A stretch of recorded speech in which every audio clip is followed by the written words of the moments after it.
Welcome बच्चों। हमारा चल रहा है यहाँ पर सेट चैप्टर। अच्छा, लास्ट टाइम हमने क्या किया था कि हमारा जो क्लास था वहाँ पर हमने दोनों मेथड लिखी थी। ठीक है, हमारा लिस्टिंग फॉर्म जिसको हम ट्यूबुलर फॉर्म कहते हैं, ठीक है, जिसको हम रोस्टर मेथड भी कहते हैं, और दूसरी थी हमारी सेट बिल्डर मेथड।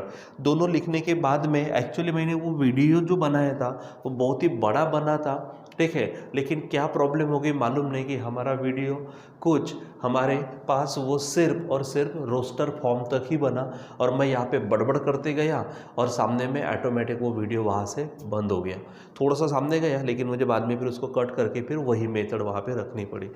कोई बात नहीं, यहाँ पर हमारे पास में है सेट बिल्डर मेथड जो लास्ट टाइम में ही हम देखने वाले थे, तो उसको अभी देख लेते हैं। ठीक है, तो देखो यहाँ पर मैंने ऑलरेडी कुछ पॉइंट्स यहाँ पर लिख के रखे हैं और एक दो एग्जाम्पल लिख के रखे। ठीक है, तो सबसे पहले तो आप पहले वो थोड़ा सा रिवाइज कर लेते हैं। हमारा हमारा जो रोस्टर फॉर्म था, तो रोस्टर फॉर्म में हमने क्या किया था आपको मालूम है। रोस्टर फॉर्म में सबसे पहले जो भी सेट आपको दिया जाता वो सेट में जितने भी ऑब्जेक्ट्स हैं तो ऑब्जेक्ट की लिस्ट बनाकर हमको उसको कर्ली ब्रैकेट में रखना होता है। ठीक है, उसके बाद हर एलिमेंट को यानी ऑब्जेक्ट को कॉमा कॉमा से सेपरेट करना पड़ता है। ठीक है, उसके बाद में बहुत सारे ऑब्जेक्ट्स होंगे तो डॉट्स का यूज़ करो, और इसके बाद में भी बहुत सारे तो है लेकिन लास्ट ऑब्जेक्ट अगर आपको मालूम है तो डॉट्स के बाद लास्ट ऑब्जेक्ट लिखना पड़ता है। ठीक है, वो हमने देखा।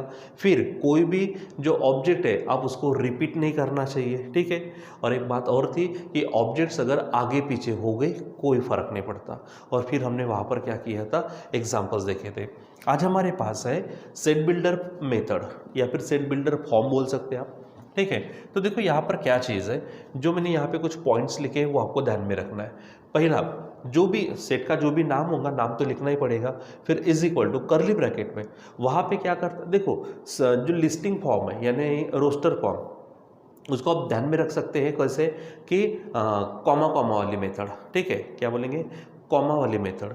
यहाँ पर आप बोलेंगे वेरिएबल वाली मेथड, या फिर ये जो लाइन है इसको हम स्लैंट यानी स्लैश भी लगा सकते हैं, डॉट्स भी लगा सकते हैं, कोलन्स। ठीक है, इसको पढ़ते हैं हम सच दैट। ठीक है, तो ये वेरिएबल, यहाँ पे कोई एक वेरिएबल आएगा, such that speciality of variable. आपको वेरिएबल की स्पेशलिटी लिखना पड़ेगा कि आपको दिया क्या है और वो सिंगुलर फॉर्म में रहे। ठीक है, हाँ, अगर एक से ज़्यादा वेरिएबल है तो फिर प्लूरल में। ठीक है, अब यहाँ पे और मैंने कुछ एक्स्ट्रा का लिख के रखा है, फॉर नंबर्स चेकिंग। अगर नंबर्स आते हैं, जैसे देखो यहाँ पर हमारे पास में कहा मंथ्स इन अ ईयर, ये स्पेशलिटी हो जाएंगे।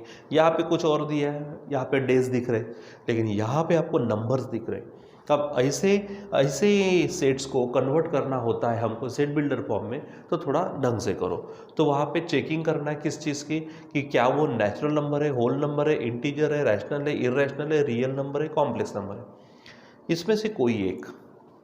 ज़्यादातर जो होता है वो हमको जनरली इसमें आता है, नेचुरल नंबर में आता, कभी होल नंबर में भी आता। इनकेस कभी नहीं समझे ना तो आप सीधा सीधा आर लिख के रख दो, क्योंकि ये सभी के सभी किस में आते हैं, आर में आते हैं। ठीक है, लेकिन थोड़ा स्पेशल अच्छे से लिखे तो बड़ी मेहरबानी होगी वहाँ पर। फिर आप चेक करो इवन है कि ऑड है कि प्राइम है। ध्यान दो, इन तीनों के तीनों वो कभी नहीं रहते। जो नंबर इवन है वो ऑड नहीं रहेगा, ठीक है, ऑड है तो इवन नहीं रहेगा। ठीक है, अब बात करेंगे प्राइम की। प्राइम में ऑड इवन, एक नंबर इवन भी आता, लेकिन उसमें से कोई एक चाहिए। इवन है तो पूरे इवन चाहिए, ऑड है तो पूरे ऑड चाहिए, प्राइम है तो पूरे प्राइम चाहिए। वो ध्यान में रखना है आपको। फिर अगर होता है तो आप मल्टीपल्स का विचार करो। मल्टीपल्स का विचार मतलब कैसे, कि किसी का टेबल है क्या। जैसे यहाँ पे आई हैव रिटन हियर 5, 10, 15, तो आप देख रहे हैं यहाँ पे clear cut it is the table of 5। 5 1 ज़ा 5, 5 2 ज़ा 10, 5 3 ज़ा 15। तो टेबल बोलने के एवज में आप मल्टीपल ये शब्द डालना, यानी यहाँ पर जो भी है मल्टीपल ऑफ 5 है। ठीक है, और उसके बाद एक है फार्मूला। आप इसी को मल्टीपल्स में भी बोल सकते हैं, फार्मूला भी बोल सकते हैं, फार्मूला बना सकते हैं। कैसे बनाना मैं आपको बताऊंगा। उसके लिए ध्यान में क्या रखना है, कॉमन पार्ट वैसे ही रखकर चेंजिंग पार्ट के लिए न्यू वेरिएबल। ठीक है, जो भी कॉमन पार्ट होगा उसको वैसे रख देना, और जो चेंज हो रहा है उसके लिए नया वेरिएबल और नए वेरिएबल की स्पेशलिटी, ये आपको ध्यान में रखना है। ठीक है, तो चलो आई होप कि हमारे पास ये पॉइंट्स है, आपको दिख रहे हैं, आप इसको समझो बराबर। अब हम इसको एक्चुअली एग्जाम्पल से समझते हैं। ठीक है, तो देखो मैंने पहला एग्जाम्पल लिखा है, A is the set of months in a year, ठीक है। अब इसको हम किस में कन्वर्ट करने वाले हैं, सेट बिल्डर फॉर्म में। तो मैं यहाँ लिख देता हूँ ए इसका मतलब is equal to the set of का मतलब मैंने लास्ट टाइम बताया कर्ली ब्रैकेट, सिंपल, ऐसा ध्यान में रखो। अब हमको लिखना क्या है सेट बिल्डर फॉर्म में ना, तो पहले वेरिएबल लेना पड़ेगा। चलो मैं एक आधा वेरिएबल लेता हूँ, समझो एक्स सच दैट, अब वेरिएबल की स्पेशलिटी कि एक्स क्या है, तो ऑफ के बाद पढ़ो मंथ्स इन अ ईयर, क्या है वो, मंथ्स इन अ ईयर, जनवरी फरवरी, लेकिन वो लिखना नहीं है, बस सिंपल आपको बोलना है कि x is a month in a year, month in a year, ठीक है, एक साल में जो मंथ है उसका। तो आपको ये वेरिएबल लिया एक्स, वेरिएबल की आपने स्पेशलिटी लिखी कि क्या है वो। अच्छा इज क्यों, क्योंकि सिंगल है, दो होते तो ज़्यादा लिखते, ठीक है, यानी प्लूरल में लिखते आर लिखते। तो x is a month, single है इसलिए इन अ ईयर हो गया, इतना सिंपल है, ठीक है। वेरिएबल और उसके स्पेशलिटी, थोड़ा टेंशन रहेगा जब नंबर्स आएंगे, तो वो भी मैं आपको बताता हूँ, नंबर टेंशन लेने की ज़रूरत नहीं है, ठीक है। चलो अब यहाँ पर देखो बी एज इट इज़ है, is equal to curly bracket curly bracket. अब यहाँ पर Monday Tuesday Wednesday Thursday Friday Saturday Sunday ये दिख रहे, तो ये क्या है, क्या ये हमारे सब्जेक्ट है, क्या ये हमारे मंथ्स है, कुछ और है, नहीं, ये हमारे डेज है, एक वीक में आने वाले डेज है। जैसे मंथ इन अ ईयर है ना, तो ये हमारे क्या है, डेज इन अ वीक, ऐसा है। तो यहाँ पर जब लिखेंगे तो मैंने कहा पहले वेरिएबल, समझो मैं वेरिएबल ले लेता हूँ वाई, कुछ भी ले सकते हैं आप, एक्स भी लो, और वेरिएबल की स्पेशलिटी, तो वाई क्या है, तो वाई इज ए डे, क्या है वो, डे है। देखो यहाँ पर वो अनेक में रहेंगे, डेज होंगे, लेकिन यहाँ लिखते समय सिंगल में, यहाँ पे इज ए डेज ऐसा मत लिखना, Y is a day in a week, एक वीक में जो डेज आते हैं वो, इस तरह से आपको लिखना है।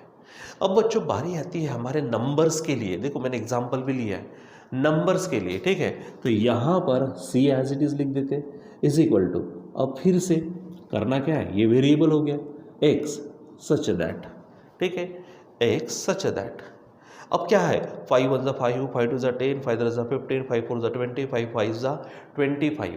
तो यहाँ पर क्या नज़र आ रहा, यहाँ पे टेबल्स है, ठीक है, यहाँ पर क्या है, टेबल्स है, टेबल्स है यानी मल्टीपल्स है। किसका टेबल दिख रहा है, 5 का। तो आप यहाँ पर लिख सकते हो क्या कि x इज अ मल्टीपल, यहाँ पे भी सिंगल, मल्टीपल ऑफ 5, ठीक है। आप यहाँ पे एक शब्द जोड़ सकते हो, नेचुरल शब्द जोड़ सकते हो, x is a natural multiple of 5 आप बोल सकते हो, ठीक है, x is a multiple of 5। लेकिन एक बात बताओ, क्या कंटिन्यू वो बढ़ती गया, क्या नहीं, वो यहाँ पर एंड हो चुका है 25 तक। तो आप एक काम कर सकते हो, आप ऐसा बोल सकते हैं कि 5 के मल्टीपल तो है, तो 25 के एक ज़्यादा ले लो, 26 बोलेंगे, तो लेस दैन 26 बोल दो। क्या बोलेंगे, x is a multiple of 5 less than 26, ये हो जाएगा, ठीक है। आप शब्द जोड़ सकते हैं नेचुरल वगैरह। यहाँ पर देखो कभी कभी क्या होता है, मैं यहाँ से नहीं आया कि क्या वो नेचुरल ऑर्डर है, डायरेक्ट मुझे दिखाना 5 का टेबल है, तो डायरेक्ट 5 का टेबल के हिसाब से, 5 के मल्टीपल के हिसाब से यहाँ पर हमने काम कर लिया, ठीक है। अब वो आँखों का खेल भी होता है, it is the khel of our आँखें, ऐसा बोलते हैं हम, ठीक है। So x is a multiple of 5 less than 26, यानी 5 का टेबल तो बोलो, लेकिन आखिरी नंबर कितना होगा, 26 से जो छोटा आएगा। तो 26 से छोटा 25 होता, 24 होता, 21 होता, सब कुछ होता, लेकिन 5 के टेबल में आने वाला तो 25 होगा, तो इसलिए हम इसको लिखेंगे ऐसा, ठीक है। अब आप इसी को देखो, मैं इसी को और में भी देखता हूँ, अब मैं इसी को फार्मूला में कन्वर्ट करता हूँ। चलो देखो, तो ये सी है खुद is equal to curly bracket, यानी पढ़ेंगे कैसा, C is the set of x such that. अब एक्स इज इक्वल टू, जब भी फार्मूला बनाओ तो फार्मूला बनाने के लिए इज इक्वल टू लगेगा। अब मैं इसको थोड़ा सा साइड में ले लेता हूँ। यहाँ पे आपके पास 5 है, 10 है, 15 है, 20 है, 25 है। क्या मैं इसको ऐसा लिख सकता हूँ, 5 1 ज़ा, ये 5 2 ज़ा, ये 5 3 ज़ा, ये 5 4 ज़ा, ये 5 5 ज़ा, कर सकते हैं ऐसा, कर सकते हैं। फिर मैंने कहा फार्मूला के लिए करना क्या है, कॉमन पार्ट वैसे ही रखो। इन सब में कॉमन पार्ट क्या नजर आया, 5 into 5 into 5 into 5 into 5 into, तो कॉमन पार्ट वैसा ही रखो। तो x इज इक्वल टू, मैं लिखता हूँ 5 इंटू के लिए आप मल्टीप्लिकेशन का साइन दे सकते हैं, डॉट भी दे सकते हो, ठीक है। फिर क्या कहा, चेंजिंग पार्ट के लिए न्यू वेरिएबल। अब देखो चेंज कौन हो रहा, यहाँ 1 2 3 4 5 ये चेंज हो रहा है, तो उसके लिए नया वेरिएबल। तो 5 इंटू 1 करने के एवज में नया वेरिएबल 5 इंटू यन। एग्जाम्पल मैं यन ले चुका हूँ, यहाँ पर आप कुछ भी ले सकते हैं एक्स को छोड़कर, क्योंकि एक्स ऑलरेडी आ चुका है, तो 5 यन हो जाएगा। अब ये 5 यन का मतलब तो मालूम है, 5 इंटू यन। अब बच्चों उसकी भी क्या करना है, स्पेशलिटी, क्योंकि आपने जो वेरिएबल लिया उसकी स्पेशलिटी लिखना है, ठीक है। अब ये यन जो है कहाँ से शुरू हो रहा है, वन से शुरू हो रहा है यन, तो 1 से जो शुरू होता है वो क्या है, नेचुरल नंबर। इसलिए आप यहाँ पर लिखो n belongs to capital N. N belongs to क्या बोलेंगे, कैपिटल यन, क्योंकि capital N is the set of natural numbers, यानी यन नेचुरल हो गया। दूसरी बात, अब देखो ये 1 2 3 4 5 हुआ, बहुत सारे लिए क्या हमने, नहीं, सिर्फ 5 तक लिए, तो आपके पास दो रास्ते हैं, ठीक है। ये जो यन है जो नेचुरल नंबर ले चुके, ये 5 तक ही लिखना है, तो आप बोल सकते हैं लेस देन और इक्वल टू 5, ऐसा भी चलता, ठीक है, क्योंकि लेस देन का मतलब 4 3 2 1 और इक्वल टू 5 का मतलब 5 भी लेंगे, यानी चेंजिंग पार्ट कवर हो गया। या फिर आप ऐसा कर सकते हो यन लेस देन, ठीक है, एक ज़्यादा का ले लो, मैं लेता हूँ 5 के बाद 6। अब लेस देन 6 का मतलब कहाँ तक होगा हमारे बच्चों, 1 2 3 4 5 होगा, ठीक है। तो आप ये भी चलता है, ये भी चलता है, आपको दोनों में से जो लिखना है लिख सकते हैं। मैं ऊपर का थोड़ा लिख देता हूँ, लेस देन और इक्वल टू 5। देखो ये हमारे नए जो वेरिएबल आया है यन, उसकी स्पेशलिटी है, वहाँ पर ये लिख सकते हैं। अब देखो ये भी चलता, ये भी चलता, लेकिन मैं आपसे कहूँगा ज़्यादा इफेक्टिव, ज़्यादा इम्प्रेसिव, ज़्यादा अच्छा कौन लगता है, तो ये, यानी सामने वाला बंदा जो भी होगा हमारे नॉलेज को चेक करना अगर चाहता है तो उसको डायरेक्ट मिल जाता कि बंदे में गट्स है, ठीक है।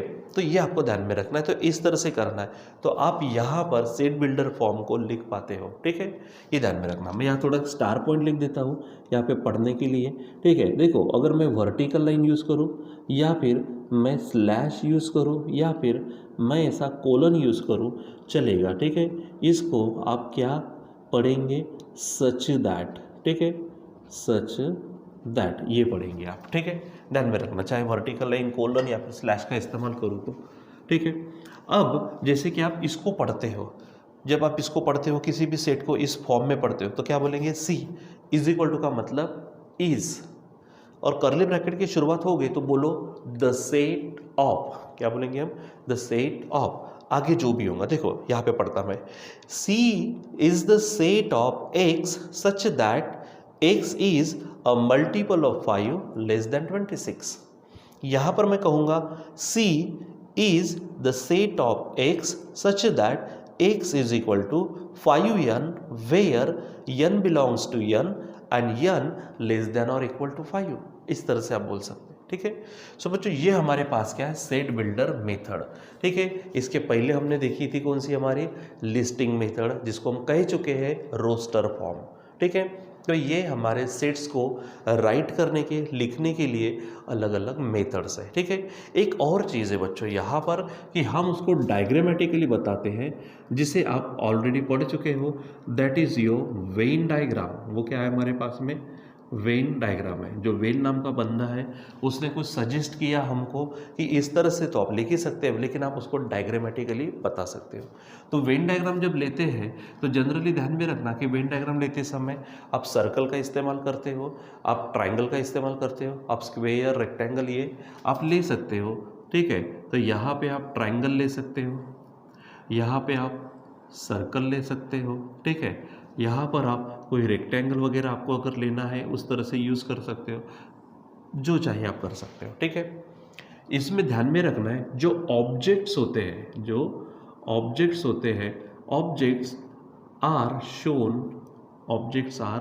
Shown by dots. किससे बताते हैं आप, डॉट से, यानी इस तरह से, ठीक।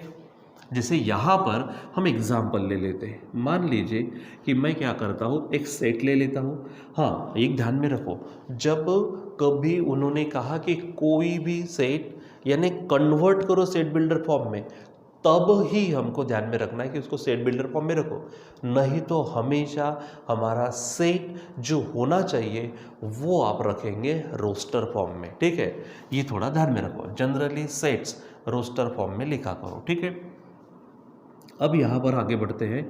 एग्जाम्पल लेते हैं हम, A is the set of x such that x is equal to twice n square. ठीक है, क्या बोलेंगे हम, 2n square, where n belongs to n and n less than और इक्वल टू 3। इस तरह से हमने ले लिया। अब बच्चों यहाँ पर मुझे ये सेट को क्या करना है, वेन डायग्राम से बताना है। मैं लिखता यहाँ पे question type, show this set by Venn diagram. आप किससे बताओ, आप इसको वेन डायग्राम से। मान लीजिए कि हमारे पास में क्या है, ये क्वेश्चन है, क्वेश्चन टाइप ले लेते हैं। अब हमारे पास आंसर लेते हैं इसका। ठीक है, तो फर्स्ट ऑफ ऑल ए जो दिया है, ए को लिखो, क्या है, x such that x is equal to twice n square, n belongs to n and n less than और इक्वल टू 3 हो जाएगा। अब इसको मैं कन्वर्ट करता हूँ सबसे पहले किस में, हमारे रोस्टर फॉर्म में, यानी लिस्ट फॉर्म में। ठीक है, सो यहाँ पर ये आपका फार्मूला है, x such that x is equal to, तो फार्मूला क्या दिया है, x is equal to twice n square, n belongs to n है, इसका मतलब नेचुरल नंबर है, स्टार्ट होंगे 1 से। ठीक है, n की जो वैल्यू होंगी वो 1 2 ऐसा होगा। ठीक है, अब लेस देन और इक्वल टू 3 है, तो 3 से लेस यानी 1 2 और इक्वल टू यानी 3, यानी n की वैल्यू होंगी 1 2 3। चलो अब यहाँ पे रखो, ये 2 है, पहला n की वैल्यू अगर मैं 1 रखूँ तो 1 का स्क्वायर, ये 2 हो जाएगा। दूसरा 2 है, n की वैल्यू 2 अगर रखता हूँ तो 2 का स्क्वायर 4, 4 2 जा 8 होगा। ठीक है, n की वैल्यू अगर मैं 3 रखता हूँ तो 3 का स्क्वायर, 3 का स्क्वायर 9, 9 2 जा बनेगा 18, यानी हमारे ऑब्जेक्ट्स हो गए 2 8 18, 2 8 18। लास्ट टाइम हमने एक एग्जाम्पल ऐसा देखा हुआ था। ठीक है, ये हो गया। अब इसको कैसे बताना है, वेन डायग्राम से। आप यहाँ पे हेडिंग डाल दो, वेन डायग्राम, इस तरह से हेडिंग डाल देते हैं। और आप सर्कल ट्रायंगल कुछ भी ले सकते हैं। ठीक है, हाँ निकालना है तो बड़ा अच्छा सा निकाला करो। ठीक है, ये अब सेट का नाम क्या है, ए, तो आप सेट का नाम कहीं पे यहाँ पे इस तरह से बता दीजिए। और फिर मैंने कहा objects are shown by dots, कितने ऑब्जेक्ट्स है, 1 2 3, तो आप यहाँ पर 3 कहीं पे भी डॉट्स ले लो और उन डॉट्स के बाजू में ही आप लिखो, ये 2 है, ये समझो 8 है और ये समझो 18 है। तो ये हम इस तरह से वेन डायग्राम से भी हम क्या करते हैं, सेट्स को रिप्रेजेंट करते हैं। ये तो राइटिंग की प्रोसेस है और वो रिप्रेजेंट करने का है। ठीक है, तो ये हमको ध्यान में रखना है। ठीक है, सो बच्चों यहाँ पर आज हम पढ़े सेट बिल्डर फॉर्म, उसके कुछ एग्जाम्पल और वेन डायग्राम। ठीक है, अब उसके बाद में बहुत सारी चीज़ें, टाइप्स पढ़ने हैं, ऑपरेशंस पढ़ने हैं, थोड़े बहुत कुछ बेसिक लेवल पर ही पढ़ेंगे, लेकिन ये सब पढ़ना है। हम पूरे एक्सरसाइज सॉल्व करते नहीं बैठेंगे, क्योंकि हमको इन कंसेप्ट को लेकर आगे बढ़ना है। ठीक है, क्योंकि हमारा 12 का सिलेबस भी बहुत ज़्यादा है, उसको भी हम बहुत ही जल्दी शुरुआत करने वाले हैं। ठीक है बच्चों, सो आज के लिए बस इतना ही, बाकी का कंटिन्यू करेंगे बाद में। Till then bye.